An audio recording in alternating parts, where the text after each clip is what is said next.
زیادہ بولنا یہ روحانیت کے لیے فائدہ مند ہے یا نقصان دہ ہے؟ بولو نقصان دہ. کوئی آدمی ہر وقت بولتا رہے نا، اس سے روحانیت ختم ہو جاتی ہے، عبادت کا مزہ ختم، دنیا کی محبت پیدا ہوتی ہے. اس لیے تصوف میں اس کو بہت فوکس کیا جاتا ہے، کم کھاؤ کم بولو. ایک زیادہ کھانے والا نیک نہیں ہو سکتا، زیادہ بولنے والا نیک نہیں ہو سکتا. اکثر آپ نے اہل اللہ بزرگان دین خاموش دیکھے ہوں گے، خاموش مزاج.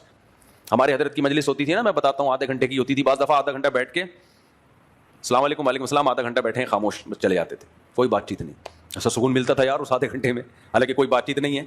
تو جتنا زیادہ بولیں گے نا، یہ روحانیت کے کیا ہے، اس سے روحانیت ختم.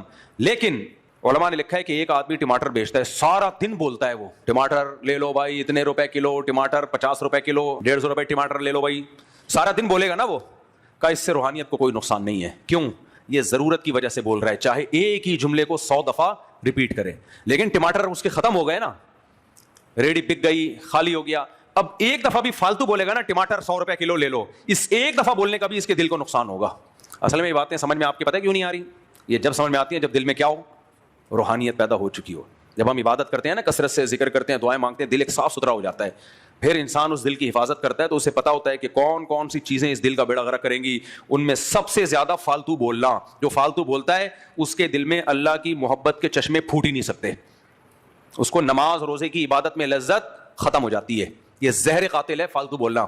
اس لیے علماء اس کا بہت خیال کیا کرتے ہیں، بزرگان دین صوفیاء کرام کے، فالتو نہ بولنے دو کسی کو، فالتو نہ بولنے دو. حدیث میں بھی آتا ہے من صمت نجا، جو خاموش رہتا ہے وہ نجات پا جاتا ہے.